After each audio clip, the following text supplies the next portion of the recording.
just physically could not sit up. I needed to go to the ground. Because I wasn't planning on doing a natural birth, I had not practiced like breathing through contractions. My body started to naturally push. And I'm like, oh my gosh, the baby is coming. I'm still repeating, help me God, I need an epidural. Help me God, I need an epidural. Hey guys, we are getting cozy in this video and we're gonna talk all about my birth with baby number 2. This is my second baby Shepherd. He's 4 months old. I also have a daughter who's just over 2. This is the result of her, and we're gonna be talking all about my birth story with him. I did vlog during that birth, but it was a little bit all over the place. I was kind of like, hey guys, my water just broke. Hey guys, I just gave birth. And I really didn't film anything in between because, you know, I was giving birth. And so I thought it was time to sit down and actually go into the details of my story. It was quite the crazy birth and very different from my first birth experience. So I'll do a little compare and contrast of both births, but I do have a full birth story of my daughter's birth. So if you're interested, you can check that out here. I was 2 weeks early with Shepherd, and I knew that I was going to be early. If you guys watch my nesting videos, I kept talking about all of the labor symptoms I was experiencing. And so I just knew I was going to be early. Plus for my daughter, I was 10 days early. And they say that the more babies you have, the quicker and sooner they come. I don't think that's 100% true because I know people where that's not been the case. But because I knew that and because I was so early the first time and was experiencing labor symptoms, I just had a feeling. On exactly 2 weeks before my due date, it was during the night. I think it was like 2 a.m., midnight. I don't remember the exact time. But all I know is I had gone to bed for about 2 hours. We had dinner with my husband's parents that night. They had just gone back into town, which is so lucky because they are the ones who were watching my daughter while we were at the hospital. And it was like their first full... Shepherd, we're trying to talk about your birth story. Did you want to tell it from your perspective? It was like their first full day back in town, and we went over for dinner that night, and we came home. I went to bed for about 2 hours. I woke up to go to the bathroom, which, you know, when you're pregnant, you go to the bathroom many times. So I didn't think of anything of it. And when I went to the bathroom to pee, there was like a little gush, but I wasn't sure if it was my water breaking because with Isabella, my daughter, I gushed like movies with her, like a full-on puddle on the couch. I had no questions that my water had just broken. Whereas this was not nearly as big as that, but it was definitely more than normal liquid that comes out. And so I felt it. I was on the toilet peeing, so I couldn't really see it. You know, it was like a little muggy looking in the toilet. It was obviously something that wasn't pee, but it was hard to tell. So I remember I did that, and then I kind of like hovered in the bathroom for a second. I was trying to kind of think like, what just happened? Was that my water? Was it not?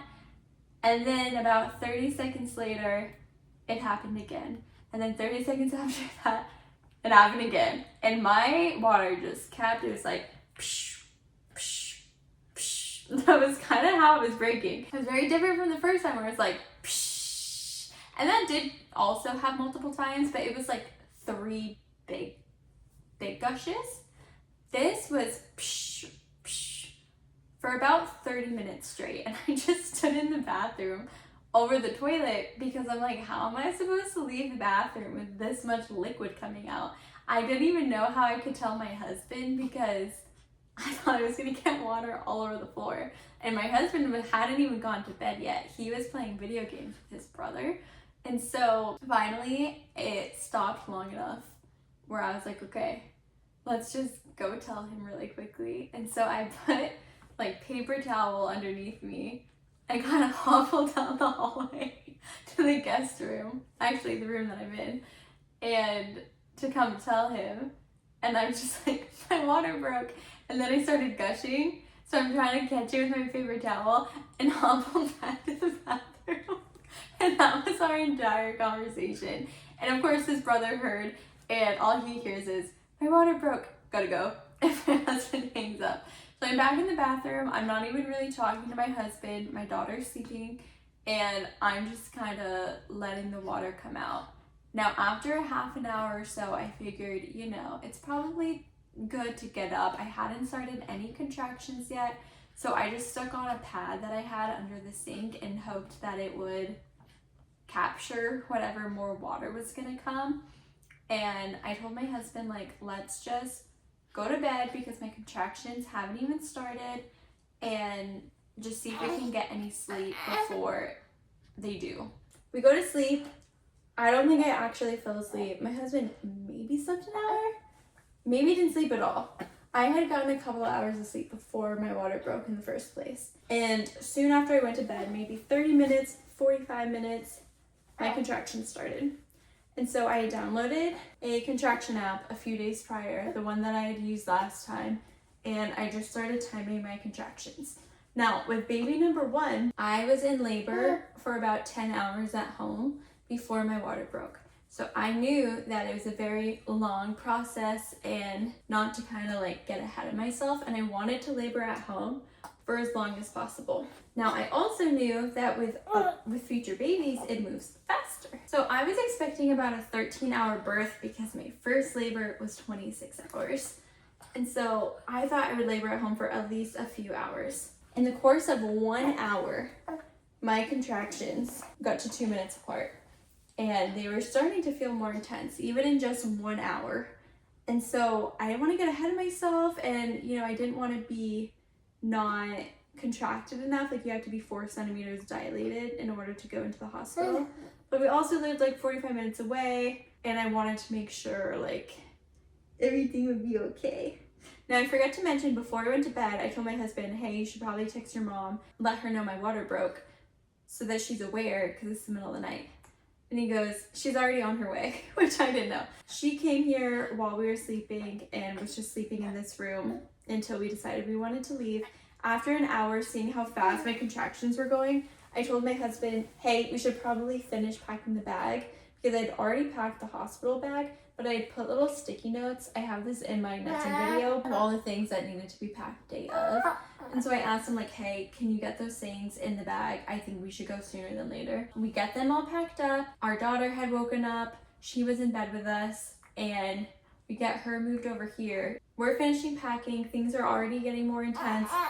And maybe within 45 minutes, we're in the car, maybe half an hour. We're driving to the hospital. It was about a 40-minute drive, and that was a very rough drive. I was having such bad contractions, and being in a car with contractions is not comfortable. And I'm just like, oh my gosh, what is happening? So we got to the hospital, and we never went to the hospital in advance, and so we got a little bit lost. And this was where things really started to escalate in my contractions.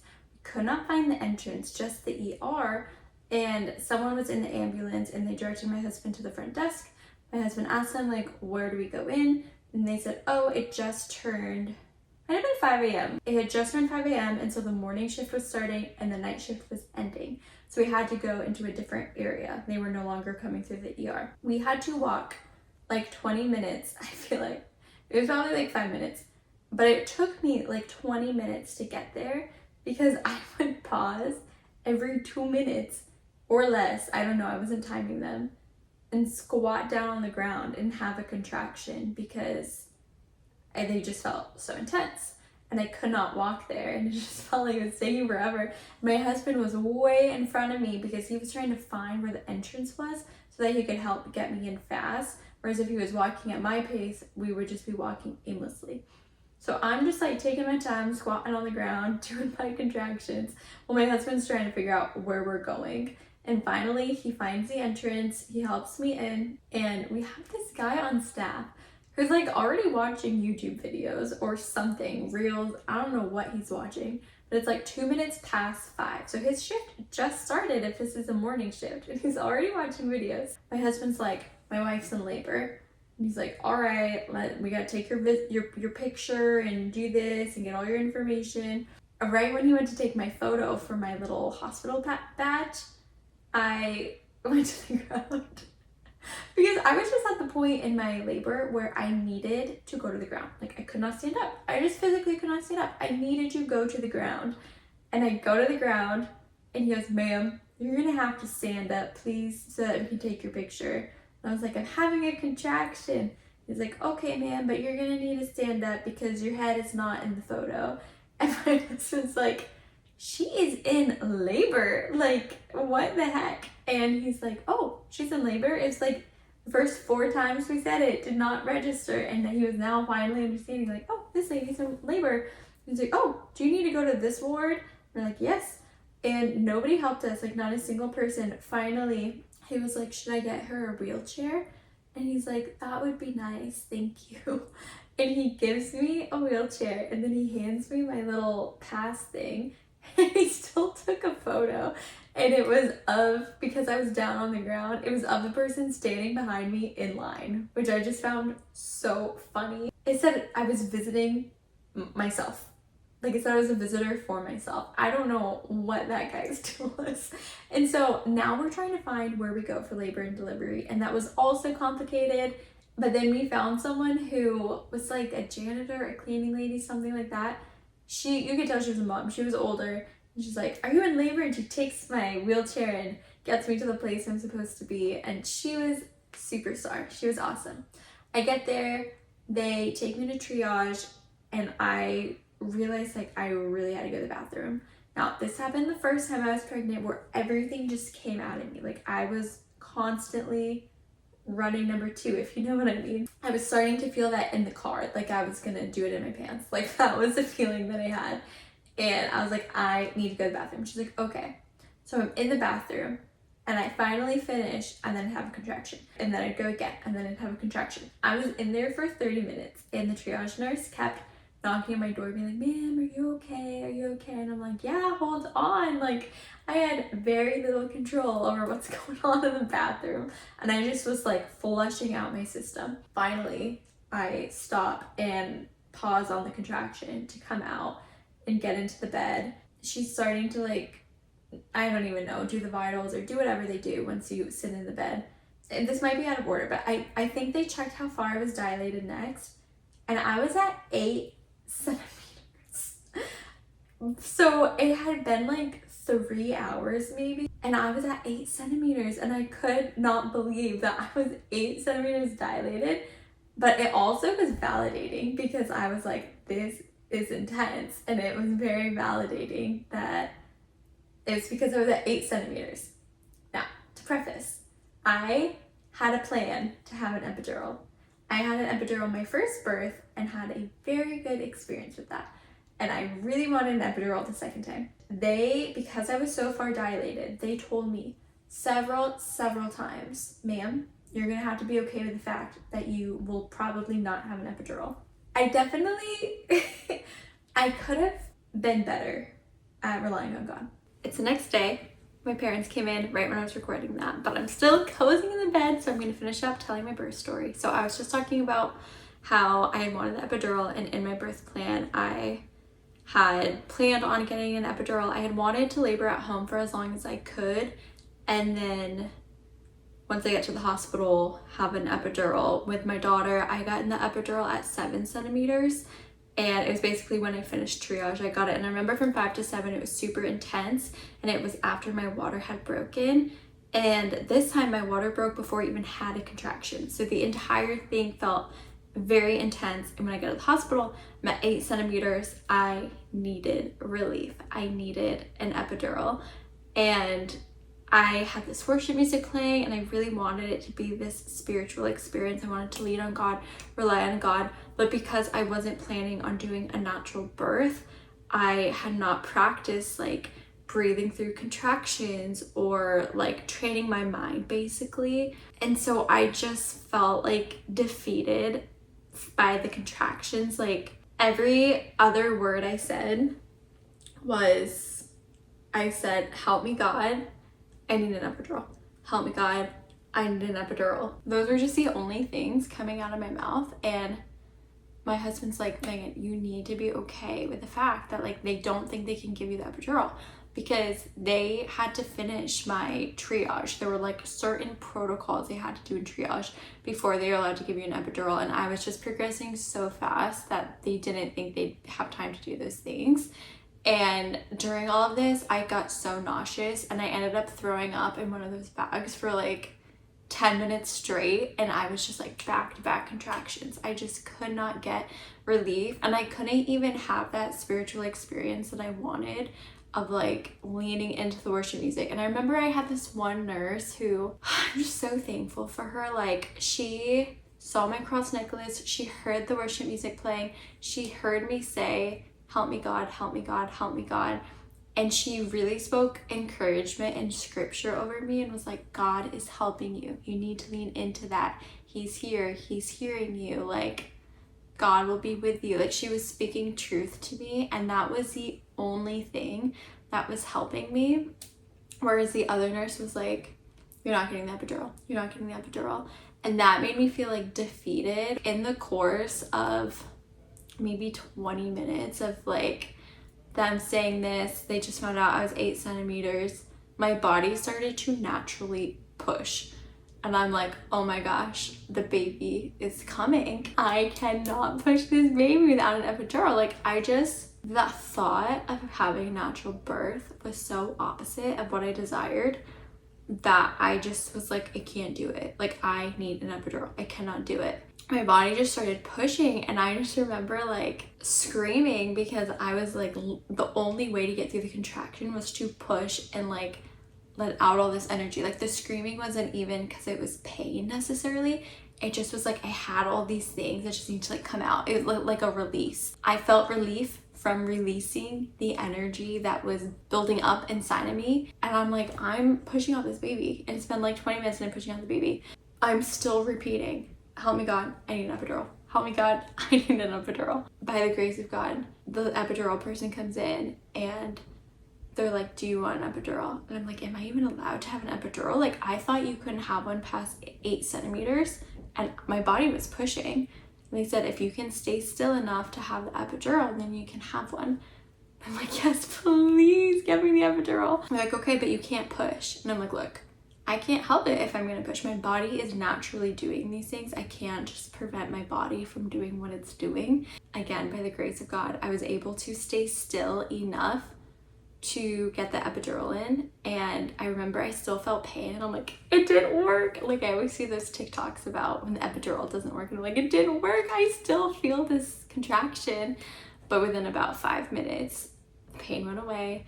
And it's like night and day. You just feel like such a completely different person. Like, before, it's like, don't talk to me. I don't want to talk to anyone. I'm just like in this pain. And then after, you're like, how's it going? Tell me your whole life story. Like, I feel so much better now. The nurse was like, we need to put in a catheter.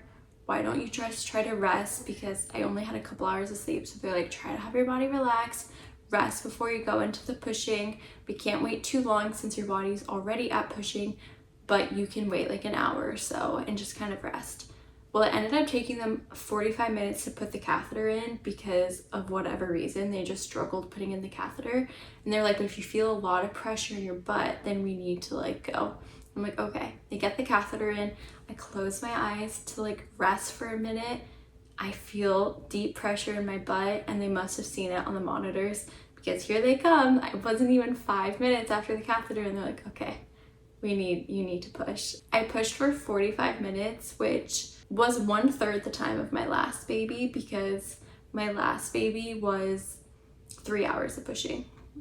So this was 45 minutes of pushing and no pain or anything because I was on the epidural, so I was feeling really good. I actually enjoyed the pushing part. I was an athlete, and it kind of reminds me of like a workout, so I kind of enjoy it. The actual pushing, once his head was ground, 2 pushes and he came out, which was so different from my daughter. Not that I pushed a lot with her, but she broke her clavicle, and so it was just one like 3-minute long push basically, because they were like pushing on me, trying to get her out. It was like a whole team of people. It was very chaotic and this weird like warpy kind of feeling.